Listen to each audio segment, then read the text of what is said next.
दोस्तों आपका स्वागत है। आज हम स्टार्ट करने जा रहे हैं अगला chapter which is chemical coordination and integration. Okay, which is also the last chapter of class 11 biology. हमने पिछले चैप्टर में देखा कि कैसे neural system point two point rapid coordination organs के बीच में करा रहा होता है, बट ये फास्ट होता है लेकिन शॉर्ट लिव होता है। और इसके जो नर्व फाइबर्स होता है ना, ये do not innervate all the cells of the body and the cellular function need to be continuously regulated. ठीक है ना, बॉडी के सेल के साथ ये प्रॉपर लिंक नहीं होता है, ठीक है ना, और कंटिन्यूसली हमें रेगुलेट करना होता है। तो हमें एक special kind of coordination and integration चाहिए होता है, ठीक है ना, और ये कैरिड आउट होता है with the help of hormones. ठीक है, the neural system and the endocrine system jointly coordinate and regulate the physiological function of the body. ठीक है ना, देखो एंडोक्राइन ग्लैंड जो होते हैं ना, इनके पास कोई डक्ट नहीं होता है, सो ये डक्टलेस ग्लैंड होता है, और इनकी जो सेक्रेशंस होती है ना, इन्हीं को हम क्या कहते हैं, हार्मोन्स कहते हैं। Hormones are non nutrient chemical which act as intercellular messenger and are produce in trace amount, बहुत ही स्मॉल अमाउंट में प्रोड्यूस होते हैं। अब हम देखते हैं बहुत सारे हमें ग्लैंड के बारे में यहाँ पे देखना है। सबसे पहला है हाइपोथैलेमस। ठीक है ना, देखो hypothalamus it is located at the basal part of the diencephalon, जिसको हम फोरब्रेन कहते हैं।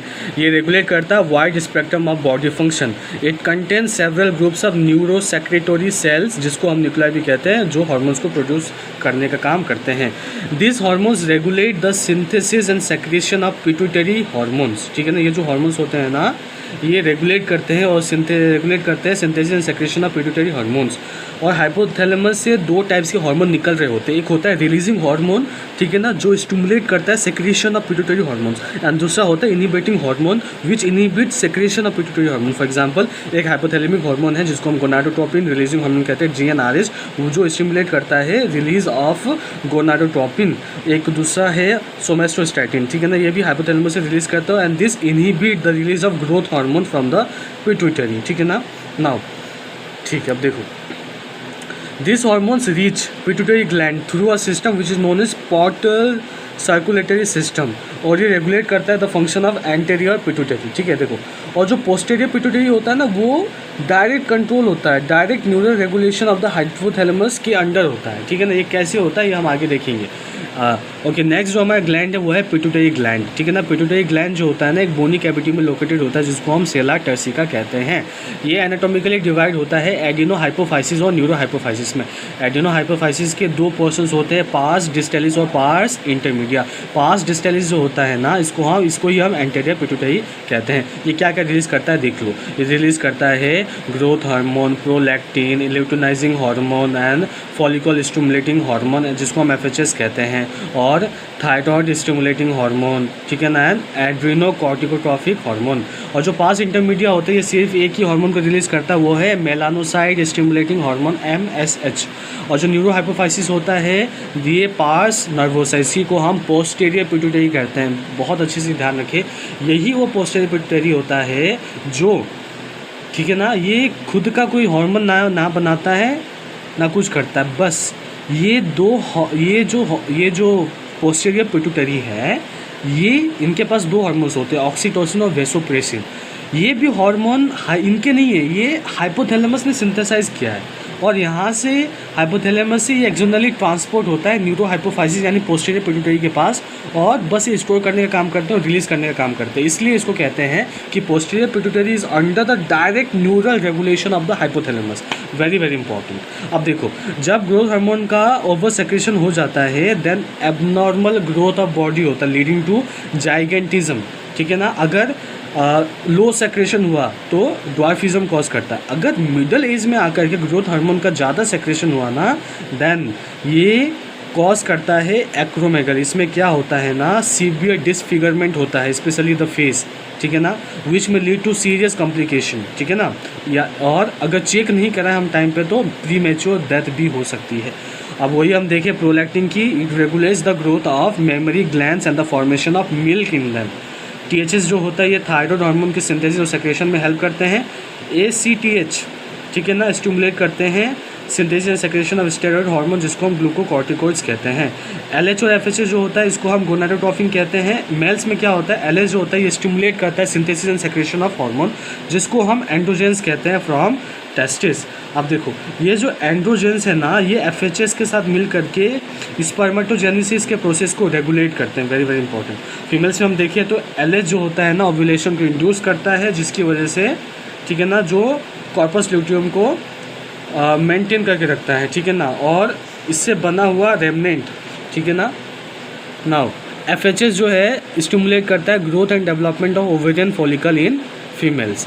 मेलानोसाइट स्टिमुलेटिंग हार्मोन की बात करते हैं, मेलानोसाइट को रिलीज करते हैं जो मेलानिन कंटेनिंग सेल्स होते हैं, पिगमेंटेशन ऑफ स्किन को रेगुलेट करने में हेल्प करते हैं। ऑक्सीडेशन की बात करें, स्मूथ मसल में प्रेजेंट होते हैं एंड ये स्टिमुलेट करते हैं कंट्रक्शन को। It stimulates a vigorous contraction of uterus at the time of child birth and milk injection from the memory gland.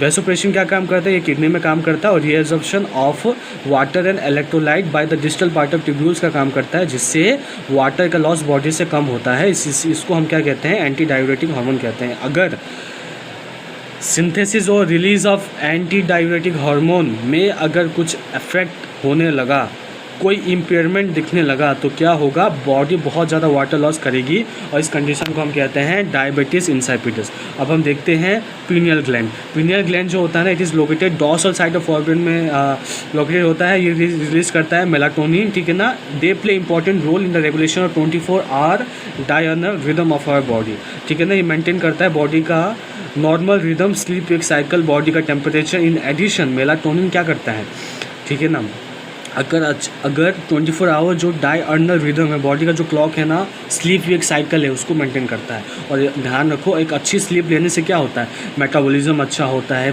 Pigmentation अच्छा होता है, मेंस्ट्रुअल साइकिल, वुमेन्स में मेंस्ट्रुअल साइकिल प्रॉपर रहता है, और डिफेंस की कैपेबिलिटी बिल्ड होती है। थायराइड ग्लैंड की बात करें तो ये कंपोज होता है 2 lobes which are located on the either side of trachea पर ये लोकेटेड होते हैं। दोनों lobes are interconnected by a thin flap of connective tissue, जिसको हम स्थमस कहते हैं। थायराइड ग्लैंड्स कंपोज होता है फॉलिकल और स्टोमल टिश्यू में। इस थायराइड फॉलिकल जो होता है ना, is compose of follicular cells including a cavity. This follicular cell synthesis 2 hormones T4 और T3। T4 को हम क्या कहते हैं, टेट्रा आयोडोथायरोनिन भी कहते हैं और थायरोक्सिन कहते हैं, और T3 को हम क्या कहते हैं, ट्राई आयोडोथायरोनिन कहते हैं। आयोडीन एसेंशियल होता है for the normal rate of hormone synthesis in the thyroid, और डेफिशिएंसी ऑफ आयोडीन की वजह से क्या हो सकता है, हाइपोथायरॉइडिज्म हो सकता है, एनलार्जमेंट ऑफ थायरॉइड ग्लैंड हो सकता है, जिसको हम गॉटर कहते हैं। अगर प्रेगनेंसी के टाइम पे हाइपोथायरॉइडिज्म हुआ तो जो बच्चा पैदा होगा वो डिफेक्टिव होगा, और देखो इसकी ग्रोथ स्टंटेड होगी, क्रेटिनिज्म होगा, मेंटल रिटार्डेशन होगा, लो IQ होगा उसकी स्किन एबनॉर्मल होगी, डीप म्यूटिज्म होगा। अगर एडल्ट वुमेन में होता है हाइपोथायरॉइडिज्म तो मेंस्ट्रुअल साइकिल उसकी बिगड़ जाएगी, इरेगुलर हो जाएगा ना। कई बार कैंसर की वजह से जो थायराइड ग्लैंड होता है ना, ठीक है ना, and also due to development of nodules of the thyroid gland, जो rate of synthesis and secretion of जो थायराइड हार्मोन है ना, वो बढ़ जाता है, जिसकी वजह से it can lead to a condition जिसको हम हाइपोथायरॉइडिज्म कहते हैं। एक्सोथेल्मिक गॉइटर की बात करें, ये एक फॉर्म होता है हाइपोथायरॉइडिज्म का, जिसमें क्या होता है, आई बल्स बाहर निकलने लगते हैं, BMI इंक्रीज हो जाता है और वेट लॉस हो जाता है। इस कंडीशन को हम एक्सोथेल्मिक गॉइटर भी कहते हैं और ग्रेविस डिजीज़ भी कहते हैं। थायराइड हार्मोन की अगर हम बात करें, it play an important role in the regulation of BMR और रेड ब्लड सेल के फॉर्मेशन में भी हेल्प करता है। Metabolism of carbohydrates, protein and fats, इसमें भी हेल्प करता है। वाटर और इलेक्ट्रोलाइट के बैलेंस में भी हेल्प करता है, ठीक है ना। और थायराइड ग्लैंड जो होता है ना, और एक हार्मोन को रिलीज़ करता है, उसका नाम है TCT,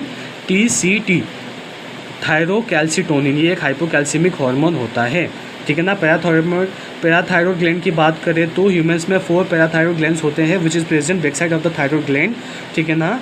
अब देखो 1 pair each in 2 lobes of thyroid gland. जो पैराथायरॉइड ग्लैंड होता है ना, वो रिलीज़ करता है पैराथायरॉइड हार्मोन PTH, जो एक हाइपरकैल्सीमिक हार्मोन होता है, ठीक है ना।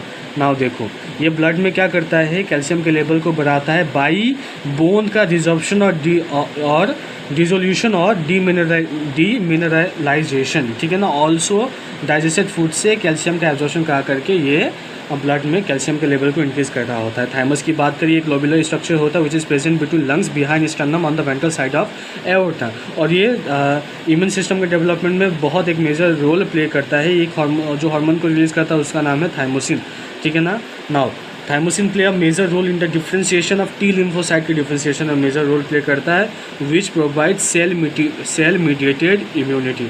इन addition thymosin also promote production of antibodies to provide humoral immunity, ठीक है ना। और जैसे ही इंसान बुढ़ा होता चला जाता है, उसकी उम्र ज़्यादा होती है, थाइमस क्या होता है, डिजेनरेट हो जाता है। सो बॉडी का जो डिफेंस मैकेनिज्म होता है ना, वो भी कमज़ोर पड़ने लगता है। अब हम एड्रिनल ग्लैंड की बात करते हैं, तो हमारे बॉडी में एक पेयर ऑफ एड्रिनल ग्लैंड होता है, ठीक है ना, जो किडनी के ऊपर, ठीक है ना, अबव किडनी प्रेजेंट होता है, ठीक है ना। Gland is compose of 2 types of tissue. Centre पे जो होता है उसको हम कहते हैं एड्रिनल मेडुला, और आउटसाइड पे जो होता है उसको हम कहते हैं एड्रिनल कॉर्टेक्स, ठीक है ना। एड्रिनल कॉर्टेक्स से जुड़ी हुई एक बीमारी है जिसमें क्या होता है, अगर एड्रिनल कॉर्टेक्स के से बनने वाले हार्मोन अगर उनका अंडर प्रोडक्शन हुआ तो कार्बोहाइड्रेट का जो मेटाबॉलिज्म हो जाता है ना, वो कम हो जाता है, ठीक है ना, वो अल्टर हो जाता है, जिसकी वजह से बॉडी में acute weakness, fatigue leading to disease, जिसको हम एडिसन डिजीज कहते हैं। एड्रिनल मेडुला की बात करें तो 2 टाइप के हार्मोन रिलीज़ करता है, जिसको हम कहते हैं एड्रिनलिन, ठीक है ना, जिसको एपिनेफ्रिन के नाम से भी जाना जाता है, एंड दूसरा हार्मोन जिसका नाम है नॉर एड्रिनलिन, जिसको नॉर एपिनेफ्रिन के नाम से भी जाना जाता है, इसको हम कॉमनली कैटेकॉल एमीन्स के नाम से जानते हैं, ठीक है ना। देखो, जब ये सेक्रेट होते हैं in response to stress of any kind and during emergency situation, इसलिए इसको हम एमरजेंसी हार्मोन भी कहते हैं, और हार्मोन्स ऑफ फाइट और फ्लाइट भी इसको कहते हैं। ये हार्मोन क्या करते हैं, इंक्रीज़ करता है अलर्टनेस को, पिपुलरी डायलेशन को, पाइलो इरेक्शन को। पाइलो इरेक्शन का मतलब क्या होता है, हेयर का रेज हो जाना। स्वेटिंग को भी इंक्रीज़ करता है। Both the hormone increase the heart beat, the strength of heart contraction and the rate of respiration. Catecholamines जो होते हैं ना, ग्लाइकोजन हो गया, लिपिड्स हो गया, प्रोटीन हो गया, इनकी ब्रेकिंग डाउन को भी वो करते हैं, स्टिमुलेट करते हैं, जिसकी वजह से ब्लड में ग्लूकोज का लेवल हाई हो जाता है। एड्रिनल कॉर्टेक्स की बात करें तो इसके अंदर 3 लेयर्स होते हैं। हम आउटसाइड से इनसाइड की बात करेंगे, इसको आप GFR से याद कर सकते हैं। जी से आ जाता है जोना ग्लोमेरुलोसा जो आउटर लेयर है, उसके बाद आ जाता है जोना फेसिकुलेटा, उसके बाद आ जाता है जोना रेटिकुलेरिस, ठीक है ना। नाउ जो एड्रिनल कॉर्टेक्स से निकलने वाले जो हार्मोन होते हैं उसको हम कहते हैं कॉर्टिकॉइड्स, ठीक है ना। जो कॉर्टिकॉइड्स जो कार्बोहाइड्रेट के मेटाबॉलिज्म में इन्वॉल्व होते हैं उसको हम कहते हैं ग्लूकोकॉर्टिकॉइड्स। इन हमारे बॉडी में जो सबसे इंपॉर्टेंट ग्लूकोकॉर्टिकॉइड है ना, उसका नाम है कॉर्टिसोल, ठीक है ना। और जो corticoid balance of water and electrolyte in our body को मेंटेन करता है उसको मैं कहता हूँ मिनरेलोकॉर्टिकॉइड, ठीक है ना। और जो मेन बॉडी का मिनरेलोकॉर्टिकॉइड है उसको हम कहते हैं एल्डोस्टेरोन, ठीक है ना। देखो, ग्लूकोकॉर्टिकॉइड स्टिमुलेट करता है ग्लूकोनियोजेनेसिस, लिपोलिसिस एंड प्रोटियोलिसिस, ठीक है ना। और इनहिबिट करता है cellular uptake and utilization of amino acid. Cortisol is also involve in maintaining cardiovascular system को मेंटेन करता है, किडनी के फंक्शन को मेंटेन करता है, एंटी इन्फ्लेमेटरी रिएक्शन दिखाता है, इम्यून रेस्पॉन्स को सप्रेस करता है। कॉर्टिसोल जो होता है ना, आरबीसी की प्रोडक्शन में भी स्टिमुलेट करता है, रिमेंबर वेरी वेल, ठीक है ना। एल्डोस्टेरोन की अगर मैं बात करूँ, it acts mainly at the renal tubule and stimulates the reabsorption of sodium and water and excretion of K+ and phosphate ions. Aldosterone helps in the maintenance of the electrolyte, body fluid volume, osmotic pressure and blood pressure. Small amount of androgenic steroids भी होते हैं जो secret होते हैं adrenal cortex से, which play a role in the growth of axial hair, pubic hair and facial hair during puberty. Pancreas की बात करें तो पेनक्रियास को हम कंपोजिट ग्लैंड के नाम से जानते हैं, क्योंकि एक्सोक्राइन और एंडोक्राइन ग्लैंड दोनों के जैसे ही एक्ट करता है। एंडोक्राइन जो पेनक्रियास होते हैं ना, इसके पास आइजल्स ऑफ लैंगरन्स होते हैं अराउंड 1 to 2 मिलियंस, ठीक है ना। Only 1 to 2% of the pancreatic tissue, ठीक है ना, ये कंटेन करते हैं ना। 2 main types of the cell in the islets of Langerhans are alpha cells and beta cell. Alpha cell क्या करते हैं, हार्मोन सेक्रेट करते हैं जिसका नाम ग्लूकागोन होता है। बीटा सेल जो हार्मोन को सेक्रेट करते हैं उसको हम इंसुलिन कहते हैं। ग्लूकागोन जो होता है ना, ये क्या करता है, ये हाइपरग्लाइसेमिक हार्मोन, ये क्या करता है कि जो लीवर के सेल्स होते हैं उसमें से ग्लूकागोन जो होता है ना, अब देखो जो खाना बच जाता है वही तो ग्लाइकोजन के फॉर्म में स्टोर हो जाता है लीवर में। तो ये जो ग्लूकागोन क्या करता है ना, जो ग्लाइकोजन है ना, उसको लीवर सेल से निकाल करके उसको तोड़ता है और ब्लड शुगर को ब्लड में इंक्रीज कर रहा होता है, ठीक है ना। नाउ और glucagon reduces cellular of glucose uptake and utilization, ठीक है ना, इसलिए इसको हम हाइपरग्लाइसेमिक हार्मोन कहते हैं। इंसुलिन का क्या काम होता है, इंसुलिन का काम होता है कि सेलुलर अपटेक ऑफ ग्लूकोज को इंक्रीज करें, ठीक है ना, और ग्लूकोज से ग्लाइकोजन बना, इसलिए हम इसको कहते हैं, इसमें ग्लाइकोजेनेसिस होता है, ठीक है ना। और ग्लूकोज को ब्लड से निकाल करके हेपाटोसाइट और एडिपोसाइट्स सेल्स के पास ये भेजता है। इसलिए इसका काम होता है कि ब्लड में से ब्लड शुगर लेवल को कम करना है, इसलिए हम इसको कहते हैं हाइपोग्लाइसीमिक हार्मोन इंसुलिन।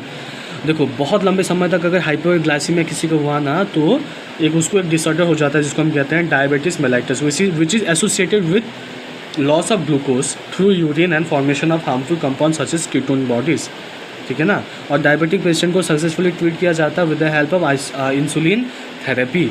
टेस्टिस की बात करें तो टेस्टी का डुअल फंक्शन होता है, एक तो वो प्राइमरी सेक्स ऑर्गन होता है और वो एंडोक्राइन ग्लैंड की तरह भी काम कर रहा होता है। हम जानते हैं इसके अंदर सेमिनिफेरस ट्यूब्यूल्स होता है और इंटरस्टिशियल टिश्यू होता है। इंटरस्टिशियल टिश्यू में क्या होता है, इंटरस्टिशियल सेल या लेटिक सेल फाउंड होते हैं जो एंड्रोजन का सेक्रेशन करते हैं। और हमने ऑलरेडी ये देख लिया कि एंड्रोजन क्या करता है, development, maturation, function of male accessory sex organ जैसे epididymis, vas deferens, seminal vesicle, prostate gland, urethra, इन सब का क्या करता है, डेवलपमेंट, मैच्योरेशन करा रहा होता है। This hormone stimulate muscular growth of facial and axillary hair, aggressiveness, low pitch of voice. Androgen play a major stimulatory role in the process of spermatogenesis, ठीक है ना। ये हमने ऑलरेडी देख लिया था कि एंड्रोजन कैसे FSH का साथ मिलकर के स्पर्मेटोजेनेसिस को स्टिमुलेट करता है, ठीक है ना। Androgen act on central nervous system and influence the sexual behaviour of libido. This hormone produce anabolic synthetic effect on protein and carbohydrate metabolism. Ovary की बात करें तो देखो ये एक तो प्राइमरी फीमेल सेक्स का ऑर्गन है और ये ओवम को प्रोड्यूस करता है मेंस्ट्रुअल साइकिल के टाइम पे, ठीक है ना। ओवरी ऑल्सो प्रोड्यूसेस दो टाइप्स के हार्मोन को प्रोड्यूस करता है, एस्ट्रोजन और progesterone. Ovary is compose of ovarian follicle and stomal tissue. Estrogen जो होता है ना वो ग्रोइंग ओवेरियन फॉलिकल जब ये बन रहा होता है ना वहाँ से ये निकल रहा होता है, सेक्रेट होता है। ओव्यूलेशन के बाद क्या होता है, जो रप्चर फॉलिकल होता है ना वो एक स्ट्रक्चर बना लेता है जिसको हम कहते हैं कॉर्पस ल्यूटियम, जिसमें से बहुत लार्ज अमाउंट में प्रोजेस्टेरोन निकल रहा होता है। एस्ट्रोजन की बात करें तो ये स्टिमुलेट करता है growth and activity of female secondary sex organs, जैसे development of ovarian follicle, appearance of female secondary sex character, high pitch of voice, memory gland का डेवलपमेंट। और estrogen also regulate female sexual behaviour. Progesterone जो होता है ना वो pregnancy को support करता है। Progesterone also act on the memory gland and stimulates the formation of alveoli sac like structure which store milk and milk का सेक्रेशन। देखो अभी हमने जितने भी ग्लैंड पढ़े ना इसके अलावा और भी कुछ ऐसे ऑर्गन्स होते हैं, टिश्यूज होते हैं जो हार्मोन सेक्रेट करते हैं। For example atrial wall of heart, ठीक है ना, वो एक हार्मोन को रिलीज़ करता है जिसको हम कहते हैं ANF, एट्रियल नाइट्रोरेटिक फैक्टर, जो एक वैसोडायलेटर होता है, ठीक है ना, ब्लड प्रेशर को डिक्रीज़ करने का काम करता है। उसके बाद JG सेल्स या जक्स्टाग्लोमेरुलर सेल, ये क्या करता है, फॉर्मेशन ऑफ RBC एराइथ्रोपोइसिस का काम करता है, ठीक है ना। Now endocrine cell present in different parts of the gastrointestinal tract secrete करता है 4 major types of hormone, gastrin, secretin, cholecystokinin, CCK और गैस्ट्रिक इनहिबिटोरी पेप्टाइड। गैस्ट्रिन जो होता है ना वो गैस्ट्रिक ग्लैंड पर एक्ट करता है और स्टिमुलेट करता है secretion of hydrochloric acid and pepsinogen. Secretin क्या करता है, एक्सोक्राइन ग्लैंड पर, पैनक्रियास पर एक्ट करता है और एक्ट करके स्टिमुलेट करता है secretion of water and bicarbonate ion, stimulate करता है secretion of water and bicarbonate ion. CCK जो होता है ना वो पैनक्रियास और ग्लैंड ब्लैडर पर काम करता है, pancreatic enzymes and bile juices. आपसे कोई भी पूछे क्वेश्चन आ जाए, पैनक्रियाटिक एंजाइम और बाइल जूसेस कौन सेक्रेट करता है, CCK, ठीक है ना। GIP जो होता है ना गैस्ट्रिक सेक्रेशन एंड मोटिलिटी, ठीक है ना, इसको इनहिबिट करता है ना। मैकेनिज्म ऑफ हार्मोन एक्शन की बात करें तो hormone produce their effect on target tissue by binding to specific protein call hormone receptor located in the target tissue only. Hormone receptor present on the cell membrane of the target cell are called, जो cell member पर present होते हैं उसको हम कहते हैं membrane bound receptor. अगर receptor cell के अंदर प्रेजेंट हो, कई बार देखा गया है कि न्यूक्लियस के अंदर प्रेजेंट होता है, उसको हम कहते हैं इंट्रासेलुलर रिसेप्टर और न्यूक्लियर रिसेप्टर, ठीक है ना। ये दोनों मिलकर के हार्मोन रिसेप्टर कॉम्प्लेक्स बना रहे होते हैं। हर एक रिसेप्टर जो होता है ना specific to one hormone only and hence receptors are specific. Hormone receptor complex formation leads to certain biochemical changes in the target tissue. आप देखोगे on the basis of the chemical nature hormone को हमने अलग groups में divide किया गया है, peptide, polypeptide, protein hormone. इसमें कौन कौन होते हैं, इसमें आता है आपका हाइपोथैलेमिक हार्मोन, पिट्यूटरी हार्मोन, ठीक है ना। उसके बाद आ जाता है आपके पास थायराइड हार्मोन से आता है आपके पास TCT, उसके बाद पैराथायरॉयड से आता है पैराथायरॉयड हार्मोन, फिर इंसुलिन, फिर आपका ग्लूकागोन, फिर आपका थाइमोसिन। स्टेरॉइड की बात करो तो इसमें आता है टेस्टोस्टेरोन, एस्ट्राडियोल, प्रोजेस्टेरोन और कॉर्टिसोल। आयोडोथायरोनिन की बात करो तो इसमें आता है thyroid hormone. Amino acid derivative की बात करो तो इसमें आता है एपिनेफ्रिन, ठीक है ना। देखो जो मेम्ब्रेन बाउंड रिसेप्टर्स होते हैं ना, देखो वो तो सेल के अंदर तो जा नहीं सकते, तो वो एक सेकेंडरी मैसेंजर को जनरेट करते हैं जो साइक्लिक एएमपी हो सकते हैं, IP3 हो सकते हैं या कैल्शियम आयन हो सकता है, which in turn regulate cellular metabolism. Hormone which interact with intracellular receptor, वो होते हैं स्टेरॉयड हार्मोन। जो स्टेरॉयड हार्मोन होते हैं ना, वो इंट्रासेलुलर रिसेप्टर पर जाते हैं। स्टेरॉयड हार्मोन का मतलब कौन, टेस्टोस्टेरोन की अगर बात करो तो ये मेम्ब्रेन बाउंड रिसेप्टर इसमें होंगे या इंट्रासेलुलर रिसेप्टर होंगे, तो इसमें इंट्रासेलुलर रिसेप्टर्स होंगे क्योंकि स्टेरॉयड हार्मोन इंट्रासेलुलर रिसेप्टर्स होते हैं, उनका सेल के अंदर जाना पड़ता है अपने रिसेप्टर्स को ढूंढने के लिए। ठीक है, समझ में आई बात। और ये रेगुलेट करते हैं जीन एक्सप्रेशन और क्रोमोसोम फंक्शन। ठीक है ना, कौन, जो इंट्रासेलुलर रिसेप्टर्स होते हैं वो। आधी बातें समझ। जो प्रोटीन हार्मोन्स होते हैं वो मेम्ब्रेन बाउंड रिसेप्टर्स होते हैं और जो स्टेरॉयड हार्मोन होते हैं वो इंट्रासेलुलर रिसेप्टर होते हैं। Okay, that was there in this chapter. आप पढ़ते रहें, हम मिलते हैं अगले चैप्टर में। All the very best.